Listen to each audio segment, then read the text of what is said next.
गुरु तत्सत. मी तुम्हा सर्वांचा श्री उदयनाथजी महाराज. आज आपण एका अत्यंत महत्त्वाच्या आणि समस्त हिंदूंच्या जिव्हाळ्याचा विषय असणाऱ्या विषयावरती संवाद करणार आहोत.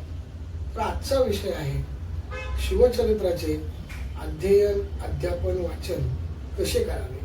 म्हणजेच थोडक्यात शिवचरित्र समजून घेताना हा आजचा आपला विषय आहे. आपण सर्वांना एक गोष्ट मला इथं सांगावीशी वाटते की छत्रपती शिवराय हे केवळ महाराष्ट्राचं वैभव नाही आहे, हे केवळ महाराष्ट्राचं वारसा नाही आहे, किंवा छत्रपती शिवाजी महाराज हे केवळ महाराष्ट्राचे आदर्श नाही आहे, तर जगाच्या पाठीवर जिथे जिथे म्हणून कोणी हिंदू म्हणून आहेत त्या सर्वांचेच ते आदर्श, प्रेरणास्थान आणि गौरवाचा स्थान आहे. छत्रपती शिवाजी महाराज हे समस्त हिंदूंचं आणि हिंदुस्थानच्या भूमीचं हे आराध्य दैवत असलं पाहिजे असं माझं स्पष्ट मत आहे. मग अशा या लोकोत्तर महापुरुषाचं ज्याची तुलना एखाद्या अवताराशीच करता येऊ शकते अशा या दिव्य पुरुषाचं चरित्र आपण वाचताना, समजून घेताना, अभ्यासताना नेमकी आपली कशी धारणा असली पाहिजे, आपल्याला कोणत्या पद्धतीनं त्याचा परामर्श घेता आला पाहिजे, किंवा आपल्याला ते कसं समजेल याकडं आपला ओढा असला पाहिजे. बऱ्याच वेळेला काय असतं, आपण कोणतंही पुस्तक महाराजांवर असलेलं वाचताना त्या लेखकाने काय सांगितलंय याच्या प्रवाहात अडकत जातो. उदाहरणार्थ एखाद्या वामपंथी इतिहासकाराने महाराजांचं चरित्र लिहिण्याचा जो प्रयत्न केला तर तो जास्तीत जास्त महाराज सर्व धर्म समभाव वगैरे वगैरे कल्पनांना मानणारे कसे होते, ते औरंगजेबाचे किंवा इतरांचे व्यक्तिगत शत्रू नसून राजकीय शत्रुत्व कसं होतं हे दाखवण्याचा तो प्रयत्न करतो आणि आपण अशा सापळ्यात अलगद अडकतो. जवळपास शिवचरित्रावर 50 रुपयापासून ते अगदी 5,000 रुपयापर्यंत वेगवेगळ्या पद्धतीची पुस्तकं बाजारात उपलब्ध आहेत. अगदी सामान्य व्यक्तीला जे जवळचं वाटतं ते शिवचरित्र तो हातात घेतो, पण तो हा विचार करत नाही की या चरित्रामागे त्या लेखकाचा एखादा छुपा अजेंडा असू शकतो का, किंवा शिवचरित्राच्या आडून तो आपल्या व्यक्तिगत विचारधारेचा प्रवाह समाजामध्ये प्रस्तुत करण्याचा प्रयत्न करतो आहे का, हे आपल्या सर्वसामान्य वाचकांना कळत नाही. आणि मग असे सर्वसामान्य वाचक अशा लेखकांच्या जाळ्यात अलगद सापडतात. गोविंद पानसरेचं शिवाजी कोण होता हे पुस्तक असो, किंवा मेहेंदळेंचं अत्यंत अभ्यासपूर्ण वास्तवाला धरून केलेलं लिखाण असो, शिवचरित्राच्या ह्या दोन वेगवेगळ्या बाजू पुस्तकांच्या रूपाने आज समाजामध्ये उपलब्ध आहे. आपण ते पुस्तक घेतो जे सर्वसामान्यपणे आपल्याला खिशाला परवडणार असतं किंवा आपल्याला सहज उपलब्ध होणार असतं. बऱ्याच वेळेला वेगळ्या विचारधारेचे लोक, ज्याला आपण हे समाजाला बुद्धिभ्रम करण्याचं काम करणारे इतिहासकार असं समजतो, हे इतिहासकार अत्यंत स्वस्त आणि किंमत कमी आणि पानं कमी असलेली पुस्तकं छापतात. त्याच्यामध्ये मग एखादं शिवाजी हे सरंजामशाहीच्या विरोधात होते असं एखादं प्रकरण टाकतात, शिवाजी हे कष्टकऱ्यांचे, बहुजनांचे नेते होते असं एखादं प्रकरण टाकतात. त्यांच्या कुठल्याच प्रकरणाबद्दल मला कोणताच कसलाच आक्षेप नाही, परंतु ही भाषाशैली ही कम्युनिस्ट विचारधारेची असल्याने बऱ्याच वाचकांना कम्युनिस्ट विचारधारा काय आहे हे माहीत नसतं आणि अलगदपणे भांडवलदारांच्या विरोधात शिवाजी महाराज होते आणि या अजेंड्यावरून शिवाजी महाराज कसे समाजवादी होते या निष्कर्षापर्यंत वाचक येऊन पोचतो. ही आत्ताच्या पुस्तकांची, वाटल्या जाणाऱ्या साहित्याची, उपलब्ध साहित्याची ही एक काळी बाजू आहे. मुळात शिवचरित्र हे हिमालयाप्रमाणे उत्तुंग, समुद्राप्रमाणे खोल, गूढ अर्थाने भरलेलं आणि आकाशाप्रमाणे विशाल आहे. शिवचरित्राच्या अनेक पैलूंचा अभ्यास केला तर 365 दिवसात 365 पैलू तुम्हाला सापडल्याशिवाय राहणार नाहीत, हा माझा विश्वास आहे. परंतु मग आजचा युवक का भरकटतो? शिवचरित्राप्रमाणे आज ज्याप्रमाणे ख्रिश्चनांना बायबल प्रिय आहे, मुसलमानांना ज्याप्रमाणे कुराण आणि हदीस प्रिय आहे, त्याप्रमाणे शिवचरित्र हिंदूंद्वारा प्रिय झालं पाहिजे, तर आणि तरच हिंदूंचा भविष्यातला सामर्थ्यशाली हिंदुस्थान आणि गौरवशाली इतिहास टिकून राहील. मग एवढं महत्व शिवचरित्राचं असताना, एवढं मोठं कार्यकर्तृत्व छत्रपतींचं असताना आज युवक भरकटतो का? याचं कारण शिवचरित्र आपण वाचतो पण ते समजून घेत नाही. होय, म्हणूनच आजचा विषय महत्वपूर्ण आहे. शिवचरित्राला समजून घेताना हा आजचा विषय आहे. याचा आशय समजून घ्या. आज विचार केला तर महाराष्ट्रामध्ये मराठी अभ्यासक्रमामध्ये अगदी 4थी पासून शिवाजी महाराजांची ओळख सर्वसामान्य विद्यार्थ्याला होते. पण ती ओळख पुरेशी आहे का? पाठ्यपुस्तकांमध्ये असणारे शिवाजी महाराज, वस्तुस्थितीला असणारे शिवाजी महाराज आणि अभ्यासपूर्ण इतिहास संशोधकांच्या नजरेला सापडलेले शिवाजी महाराज हे प्रत्येक वेळी वेगळे का असतात? त्याचं कारण आपल्याला या पहिल्या ओळीत कळतं.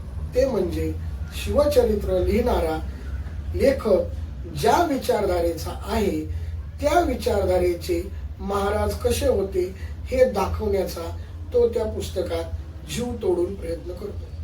आणि कळत न कळत आपण ते पुस्तक वाचताना त्या लेखकाच्या विचारधारेला शिवचरित्राच्या वळणाने कधी येऊन पोचतो हे आपल्याला कळत नाही. म्हणून अशा या पिवळ्या इतिहासकारांचं हे बिंग वेळेच फोडणं गरजेचं आहे. बरेच इतिहासकार हल्लीच्या युवकांना शिवाजी महाराज हे एका जातीचे नेते कसे होते हे दाखवण्याचा प्रयत्न करतात आणि त्याचा दुष्परिणाम म्हणून मराठा समाजामध्ये शिवाजी महाराज हे आमचेच ब्रँड अँबॅसिडर आहेत अशा पद्धतीचा काहीतरी विपर्यास गेल्या 15-20 वर्षात सुरू झाला. वास्तविक पाहता छत्रपतींचं एक अत्यंत प्रेरणादायी वाक्य आहे, एतत् देशीयांचे गोमटे करणे आहे. म्हणजे काय मला सांगा? एतत् देशीयांचे, अहो हा देश कुणाचा? हा देश हिंदूंचा, अलबत्त हिंदूंचाच देश. मग एतत् देशीयांचे गोमटे म्हणजे सर्वार्थाने सर्वांगाने चांगले सुंदर करणे. याचा अर्थ इथं हा होतो की समस्त हिंदू धर्मियांचे आदर्श आणि उत्तम असे राज्यव्यवस्था, धर्मव्यवस्था, न्यायव्यवस्था, समाजव्यवस्था, अर्थव्यवस्था ह्या सगळ्या निर्माण करणं हे छत्रपती महाराजांचं प्रथम कार्य होतं. आणि आयुष्याच्या शेवटच्या श्वासापर्यंत महाराजांनी ते उत्तम प्रकारे अत्यंत नियोजन पद्धतीनं आणि अत्यंत कर्तव्य कठोर भावनेनं ते केलं. असा हा कैपक्षी परमार्थी राजा आपल्या महाराष्ट्र भूमीमध्ये होता याचा प्रत्येक महाराष्ट्रीयांना अभिमान वाटलाच पाहिजे. पण अत्यंत जाज्वल्य असा त्या पराक्रमाचा ठेवा आपल्याला जपता सुद्धा आला पाहिजे. होय, जपता आलं पाहिजे. आज आपण जपतो का? नाही जपत. आणि जपत असतो तर शिवछत्रपतींच्या शिवजयंतीचे हे 3 जयंतीचे घोळ आज समाजामध्ये आपल्याला दिसले नसते. मग याच्या मुळाशी काय षडयंत्र आहे? याच्या मुळाशी एकच षडयंत्र आहे, हिंदूंनी हिंदू म्हणून एकत्र येता कामा नये, हे ते षडयंत्र आहे. माझं या माध्यमातून तुम्हाला सर्वांना आवाहन आहे, आत्ताच सावध व्हा, वेळीच विचार करा आणि आपल्या सत्सद विवेक बुद्धीला स्मरून शिवरायांचा सर्व काही सर्वांगीण अभ्यास जितका करता येईल तितका करा आणि त्यांच्या आदर्शाला आपल्या वास्तविक जीवनामध्ये धरून जीवन जगण्याचा प्रयत्न करा. होय, सर्व 33 कोटी देव एका बाजूला आणि माझे छत्रपती एका बाजूला. कारण हीच विचारधारा अखंड हिंदुस्थानचा पाया रचणारी आहे. आज हिंदू भूमी सर्व पद्धतीनं त्रासात आहे. याही पेक्षा त्या काळात अत्यंत त्रासात होती. मग केवळ आपल्या कर्तृत्वानं महाराजांनी तिला तारलं. मग आज महाराज आपल्यात नाहीत असं कोण म्हणतं? त्यांच्या रूपाने आपल्याला एक अमृतकुंभ सापडलेला आहे. सगळ्या हिंदूंनी हा अमृताचा ठेवा जपून ठेवला पाहिजे. आपल्या हृदयामध्ये तो जतन केला पाहिजे. आपल्या बुद्धीमध्ये विचारांच्या वारशाने तो वाढवला पाहिजे आणि आपल्या कृतीने छत्रपतींना भूषण वाटेल असं आपलं आचरण असलं पाहिजे. मग हे सगळं आज घडतं का? नाही. त्याचं कारण का? तर आपल्या समाजाला हिंदू म्हणून एकत्र येता कामा नये. ही जी काही षडयंत्र आहे, ती डावी विचारसरणी असो, अन्य कोणती तरी विचारसरणी असो, ह्या विचारसरणीच्या किंवा काही ठराविक भांडवलशाहीला विकली गेलेली लेखणी असो, या विकत घेतलेल्या लेखण्या, ह्या ठराविक विचारसरणीनं बुरसटलेल्या लेखण्या यांच्या माध्यमातून शिवचरित्राला अशा पद्धतीने दाखवण्याचा प्रयत्न केला जातो की कधी शिवाजी महाराज सर्वधर्म कैवारी वाटतात, कधी शिवाजी महाराज हे फक्त स्वतःचं राज्य निर्माण करण्यासाठी झटणारा एक कर्तृत्ववान पुरुष वाटू लागतो, तर कधी शिवाजी महाराज हे काहीतरी कुणाकडून तरी अन्यायग्रस्त झाले आणि त्याचा प्रतिशोध म्हणून मला माझं राज्य निर्माण करायचंय अशा विचारांचे झाले असं वाटायला लागतं. अगदी काही वर्षांपूर्वी एका तथाकथित मुंबऱ्याच्या विद्वानाने स्वयंघोषित जाहीर केलं की शिवाजी महाराजांचं, अफजल खानाचं आणि औरंगजेबाचं काही व्यक्तिगत वैर नव्हतं, ते फक्त राजकीय वैर होतं. बघा बुद्धिभ्रम कुठपर्यंत आला की अशा पद्धतीची वक्तव्य जाहीर होऊ लागली. आणि या सगळ्याच्या मुळाशी कोणती विचारधारा आहे?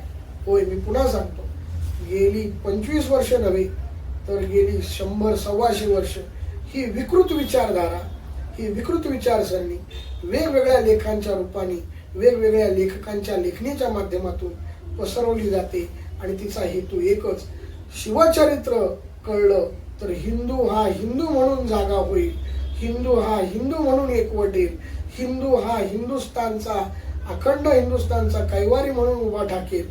मग हे घडता कामा नये.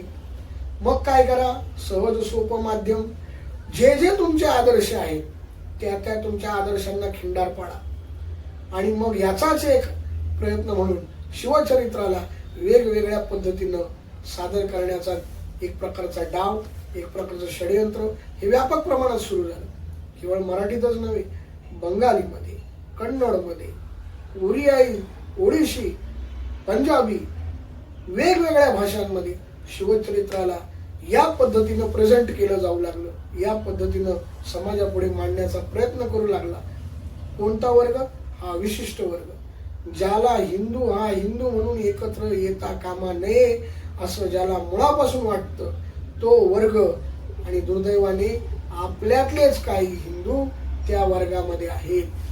आपल्यातलेच काही नतदृष्ट, पूर्वजांच्या कीर्तीला कलंक असणारे, पूर्वजांच्या वाडवडिलांच्या त्यागाला नाहीसं करू पाहणारे, हे अत्यंत नालायक वृत्तीचे तथाकथित बुद्धिप्रामाण्यवादी आपल्या लेखण्या विकून शिवचरित्राला या पद्धतीनं समाजापुढे मांडण्याचा प्रयत्न करतात. आणि आजचा साधा भोळा सरळ युवक हातात असलेल्या पुस्तकांमधले विचार हे लेखकाचे आहेत की महाराजांचे आहेत याचा तुलनात्मक अभ्यास न करू शकल्यामुळं त्या विचारधारेला शरण जातो, त्यांच्या आहारी जातो आणि परिणामतः हिंदू म्हणून आपण हिंदू एकत्र येऊ शकत नाहीत, एकत्र येऊ द्यायचं नाही, या षडयंत्राचे आपण बळी पडतो. आणि मग अनेक ब्रिगेड जन्माला येतात. तथाकथित ब्रिगेडचे स्वयंसेवक हे तथाकथित ब्रिगेडियर बनतात आणि हे ब्रिगेडियर पुन्हा हिंदू धर्माच्या विरुद्धच काम करतात. हे का होतं? शिवचरित्र समजून घेतलं नाही म्हणून होतं. शिवचरित्राचा अभ्यास तोकडा पडला म्हणून होतं.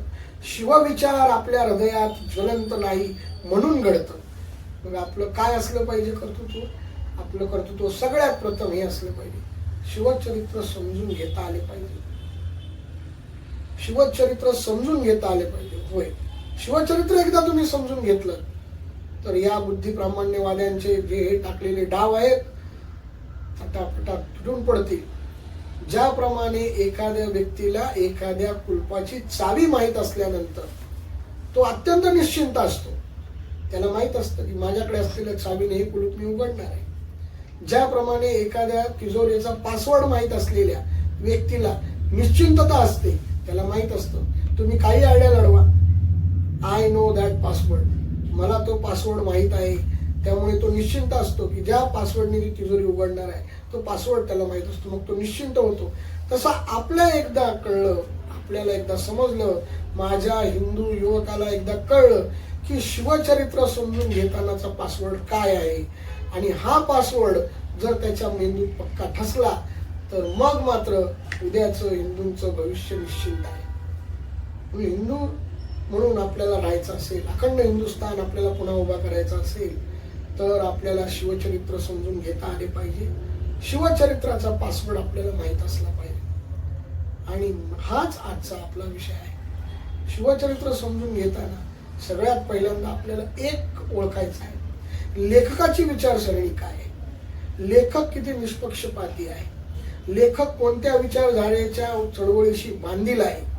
हे ज्याला कळलं तो असल्या डाव्या काव्यांना बळी पडणार नाही.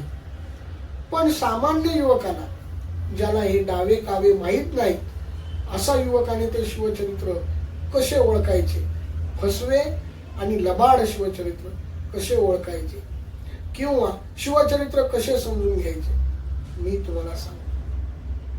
एकच देशीयांचे गोमटे करणे आहे हा तो पासवर्ड.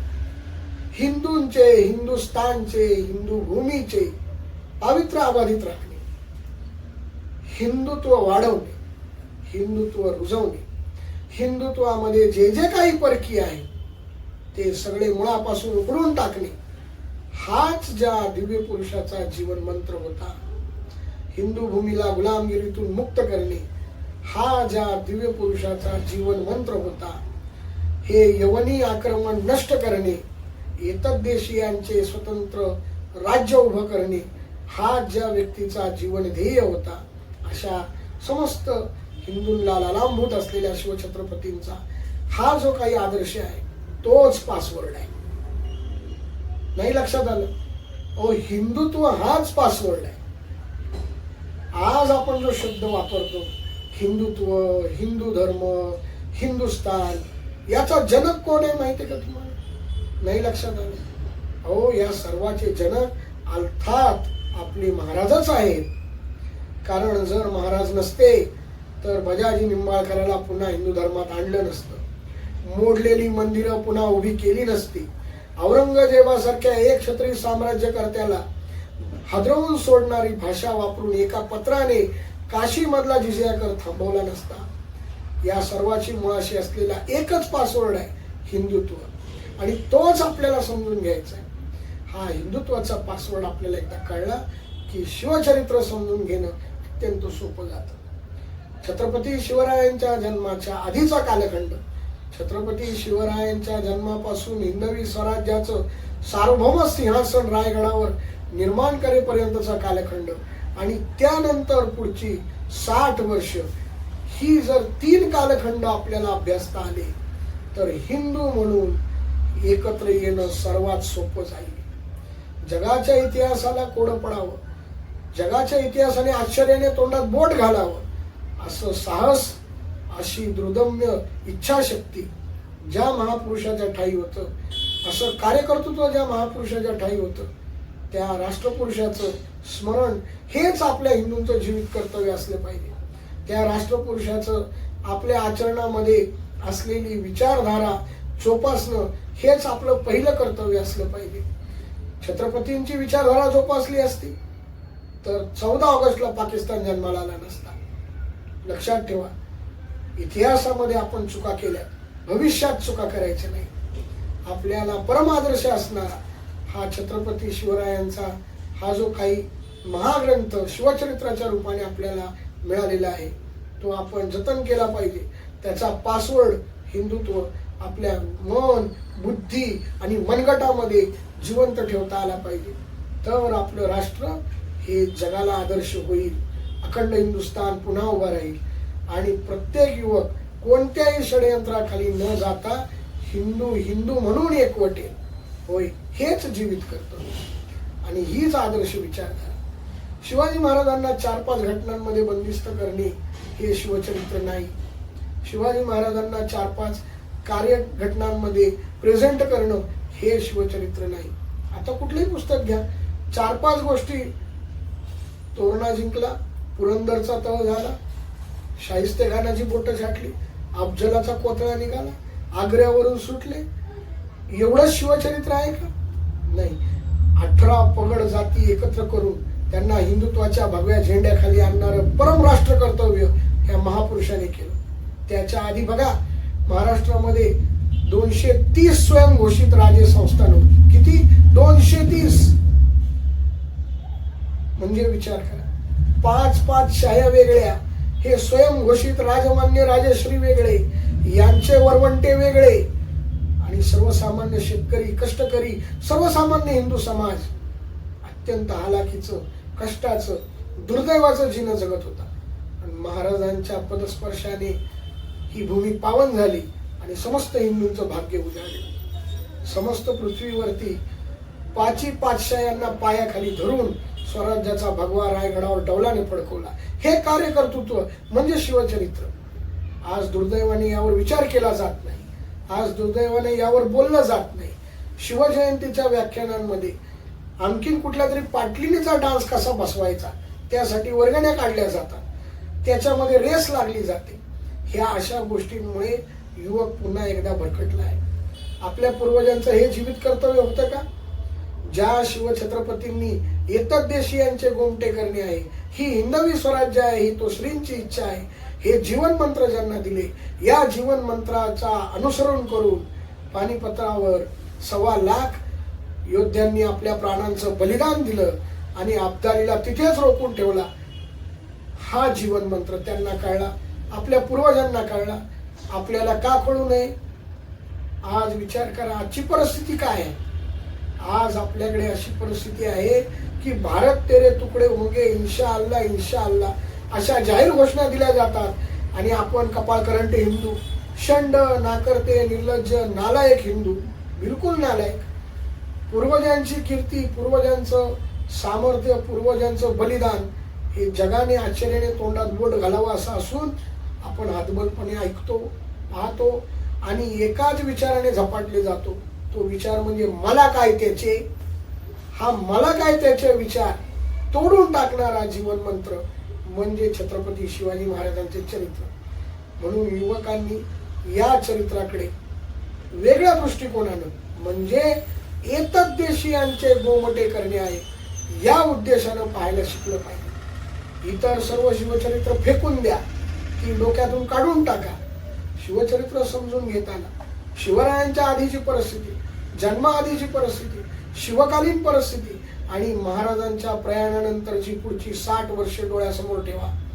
आपल्या पूर्वजांनी जे हाल अपेष्टा काढले, आपल्या पूर्वजांनी जे संघर्ष केले, छत्रपती संभाजी महाराजांचं बलिदान डोळ्यासमोर आठवा. या बलिदानामागचा तेजस्वी ओजस्वी एकच विचार होता, शिवचरित्र. जे शंभूराजांना कळलं ते आज आपल्याला का कळत नाही? जे राजाराम महाराजांना कळलं ते आज आपल्याला का कळत नाही? जे ताराराणींना कळलं ते आज आपल्याला का कळत नाही? त्याचं कारण आपला झालेला बुद्धिभेद. हिंदूंना हिंदू म्हणून एकत्र येऊ द्यायचं नाही, हे त्याच्या मागे असलेलं व्यापक कटकारस्थान आणि हे षडयंत्र. ह्या नालायक लेखकांनी आपल्या लेखण्या विकलेल्या आहेत. या नालायक व्याख्यातांनी आपली व्याख्यानं गल्ला भरू पाकिटाला विकलेली आहेत. अशांच्या नादी लागू नका. शिवचरित्राचा स्वतंत्र अभ्यास करा. शिवचरित्रापासून प्रेरणा घ्या. रामदासासारख्या योग्याला सुद्धा शिवचरित्राचं मोह पडला. त्यांनी लिहिलेलं पत्र जगजाहीर आहे. शिवरायाचे 8वावे प्रताप जगजाहीर पत्र आहे. त्याचा अभ्यास करा. त्या 10 ओळी वाचा. त्यात ते काय सांगू इच्छितात ते समजून घ्या. मोठमोठ्या साधू संतांना, रामदासासारख्या समर्थ योग्याला सुद्धा शिवचरित्राची भुरळ पडली आणि ती तुमच्या माझ्यासारख्या युवकाला आज का पडत नाही? म्हणजे आपण किती नालायक आहोत याचा आपल्या मनाशी विचार करा. म्हणून शिवचरित्राचा पुन्हा एकदा अभ्यास सुरू करा. राखेतून पुन्हा जिवंत होतो अशा पक्षाची एक दंतकथा सांगितली जाते. तो फिनिक्स पक्षी कोणी पाहिला आहे नाही पाहिला आजपर्यंत कोणाला सांगता आलं नाही. पण मी म्हणतो माझा हिंदू धर्म राखेतून पुन्हा उभा राहिला, कारण शिवरायांनी दिलेला हिंदुत्वाचा फिनिक्स मंत्र त्याच्याजवळ होता.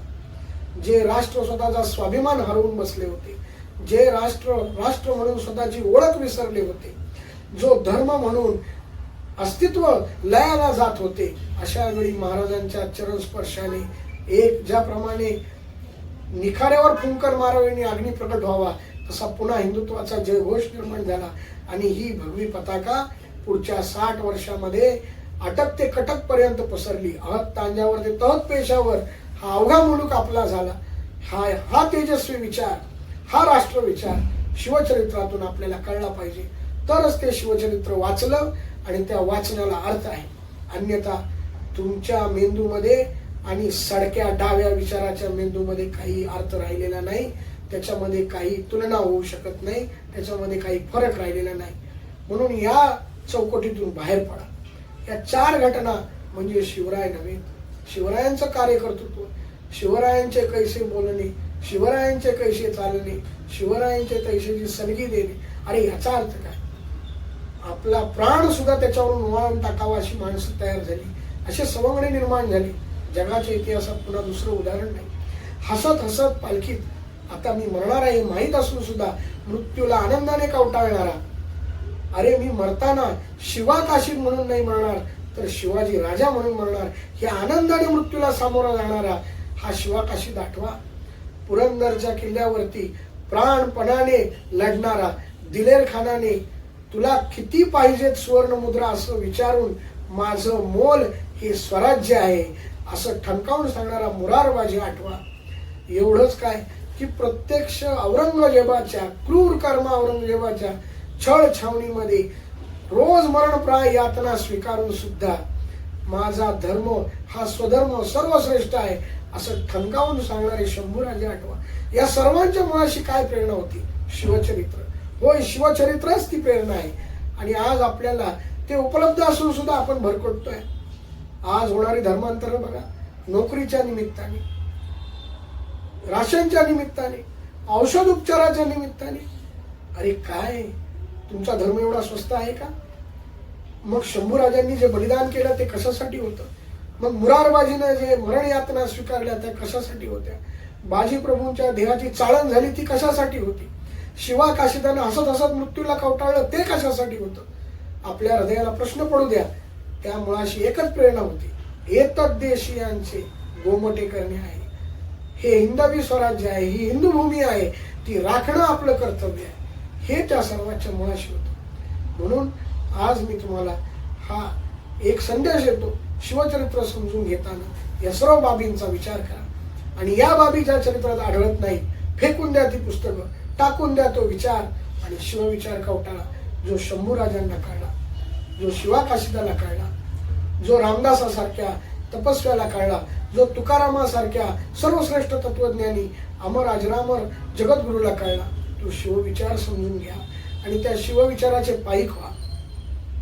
शिवविचाराचे पाईक झालात ना तर उद्याचा सूर्य काय संपूर्ण जगावर राज्य करण्याची हिंमत ही हिंदुस्थानामध्ये येईल, हिंदुस्थानात आहे. पण तो पासवर्ड शिवचरित्र आहे. मी मगाशीच तुम्हाला सांगितलं, ज्याप्रमाणे तिजोरीचा पासवर्ड एखाद्याला माहीत असतो आणि तो निश्चिंत असतो, त्याला माहीत असतं की आय नो दॅट पासवर्ड, तसा हिंदू युवक पुन्हा राखेतून तेजस्वी भरारी घेईल. आज या गळमटलेल्या अवस्थेतून हिंदू पुन्हा उभा राहील, कारण त्याला तो पासवर्ड माहीत असेल. आणि तो पासवर्ड म्हणजे शिवचरित्र. शिवचरित्राला स्मरा, शिवचरित्राचा अभ्यास करा, शिवचरित्राला विचारांमध्ये मन, बुद्धी आणि मनगटामध्ये उतरवा. आणि हेच माझं तुम्हाला सांगणं आहे. आपण सर्वांनी ऐकलं, धन्यवाद. पूर्वम तत्सत. पुन्हा याच अंशाचा पुढचा भाग घेऊन लवकरच भेटू. गुरु